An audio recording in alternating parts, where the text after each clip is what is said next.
उत्तर प्रदेश सरकार की press conference का। राजस्व विभाग है, प्रशासन है, पुलिस विभाग है, नगर निगम है, नगर विकास विभाग है, ग्राम पंचायत विभाग है, ये लोग मिलकर के सब सर्वेलेंस का कार्य और एक्टिव सर्च का कार्य, कंटेनमेंट का कार्य करते हैं। लेकिन आपके पास क्या तरीका है? ये तो संक्रमण को नियंत्रित करने के जो विभागों का कार्य है उनका तरीका है। आपके पास क्या तरीका है? आपके पास तरीका है कि आप संक्रमण से बचाव के जो तरीके हैं उनको अपना करके अपना भी बचाव कीजिए, खुद भी सुरक्षित रहिए और दूसरों को भी सुरक्षित रखिए। इस संक्रमण की कोई वैक्सीन नहीं है और न ही कोई अभी कोई कारगर एक दवा है, इसलिए बचाव ही सबसे अच्छा तरीका है। और बचाव के लिए अपने हाथ को साबुन पानी से बार बार धोते रहना।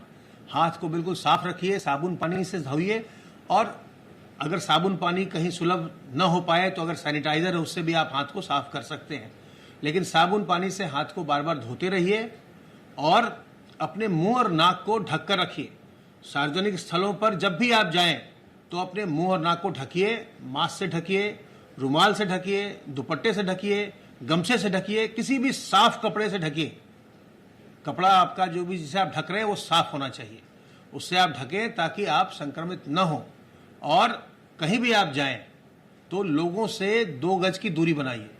2 गज की दूरी और मास्क, इन दोनों का अगर आप उपयोग करेंगे तो आप संक्रमण से बचे रहेंगे। और इसके अलावे आपको अपने शरीर की प्रतिरोधक क्षमता को भी बढ़ाना चाहिए, और उसके लिए भी घरेलू उपाय हैं।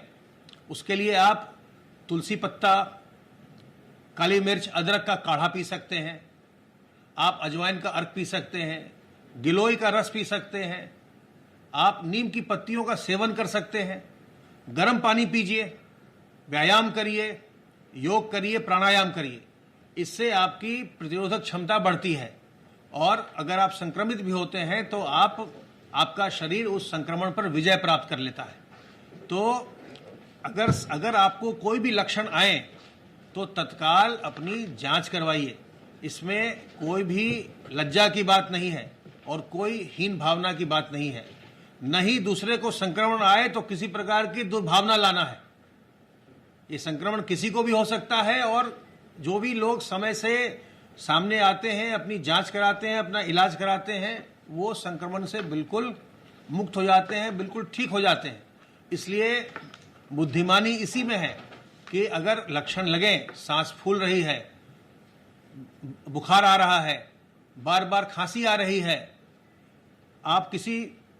आपकी सूंघने की या स्वाद की क्षमता जो है उसका ह्रास हो रहा है, आपको खाने में स्वाद नहीं आ रहा, आप समझ नहीं पा रहे हैं कि मीठा है क्या है, आपको अगर आप किसी फूल के पास गए, फूल गुलाब का फूल है, आप सुगंध नहीं पा रहे हैं, तो आपके जो लॉस ऑफ स्मेल है, लॉस ऑफ टेस्ट है, ये भी इसका एक उसका कारण है, एक सिम्टम है। एक सिम्टम है जिसको कि सिम्टम को समझ करके तत्काल हमको अपना इलाज कराना चाहिए। तत्काल अपनी जांच कराइए, और अगर जांच में संक्रमण पाया जाए तो अपना इलाज कराइए, बिल्कुल स्वस्थ होकर के घर जाइए। तो घबराना नहीं है, सतर्क रहना है, सावधान रहना है। सावधान रह करके बचाव के तरीकों को अपना करके हमें अपने आप को संक्रमण से बचाना है, और साथ ही साथ जो हमारे घर परिवार के लोग हैं, इष्ट मित्र हैं, उनको भी बचाना है, दूसरों को भी बचाना है। और विशेष ध्यान रखना है अपने बुजुर्गों का, छोटे बच्चों का, गर्भवती महिलाओं का, और जो लोग पहले से बीमार हैं, डायबिटीज़ है, हाइपरटेंशन है, कैंसर है, किडनी की बीमारी है, उनको हार्ट की बीमारी है, इन लोगों को खास करके सावधान रहना है। हमें भी इनको बचाना है, इन्हें स्वयं भी बचना है। तो सावधान रहिए, सतर्क रहिए, संक्रमण से बचिए, स्वस्थ रहिए और प्रसन्न रहिए। अब मैं अनुरोध करूंगा अपर मुख्य सचिव गृह से।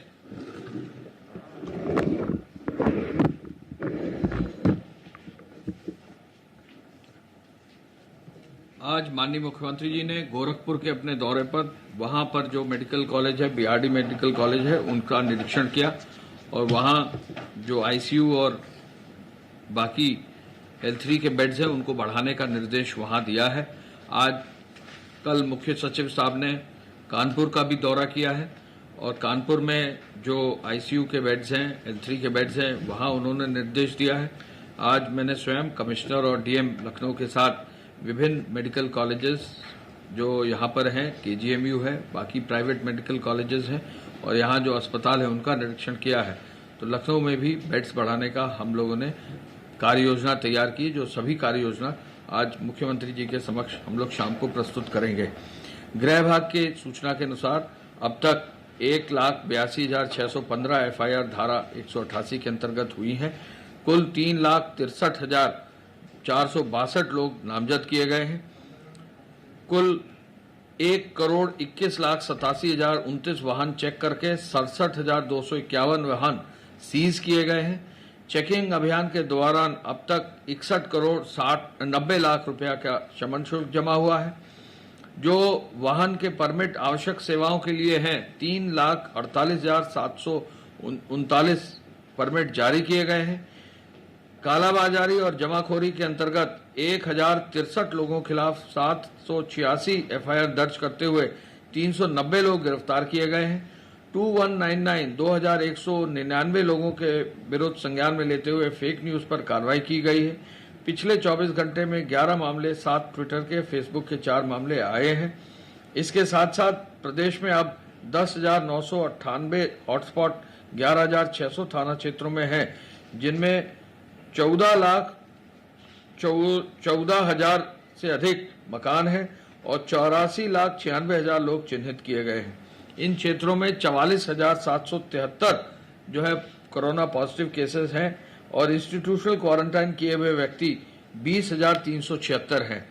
प्रदेश में हॉटस्पॉट वाली बस्तियों में अनुमानित जो जनसंख्या है, उनके सापेक्ष डोर स्टेप डिलीवरी के लिए 13,336 मिल्क बूथ्स के डिलीवरी, फल सब्जी के लिए 16,596 डिलीवरी वाहन और डोर स्टेप डिलीवरी में प्रोविजन स्टोर के अंतर्गत 14,407 और उसमें इनके माध्यम से जो है वितरण किया जा रहा है। अभी इस समय 26 सामुदायिक किचन अभी भी चल रहे हैं। 18,61,000 लोगों को नए राशन कार्ड से जो है वितरण किया जा रहा है। उद्योग विभाग की सूचना के अनुसार अब तक 33,88,000 लोगों को 338 करोड़ रुपया की धनराशि दे दी गई है। निर्माण कार्यों के 17 लाख से अधिक श्रमिकों को द्वितीय किश्त 1,000 रुपए की दे दी गई है। प्रदेश में राजस्व विभाग के माध्यम से 1070 के माध्यम से जो कॉल्स हुई हैं, उनमें 1,19,434 कॉल में 1,18,904 कॉल्स का निस्तारण किया गया है। हम पुनः ये कहना चाहेंगे कि 2 गज की दूरी, मास्क है जरूरी। पूरे प्रदेश में जो है हर हालत में जो है लोग मास्क पहनेंगे तो परिवार को बचाएंगे, अपने को बचाएंगे। तो सतर्कता बनाए रखने की जरूरत है और जो उत्तर प्रदेश सरकार की प्रेस कॉन्फ्रेंस से चीजें बताई गई उसको ध्यान में रखने की जरूरत है। यहाँ पर वक्त एक छोटे से ब्रेक का है, फौरन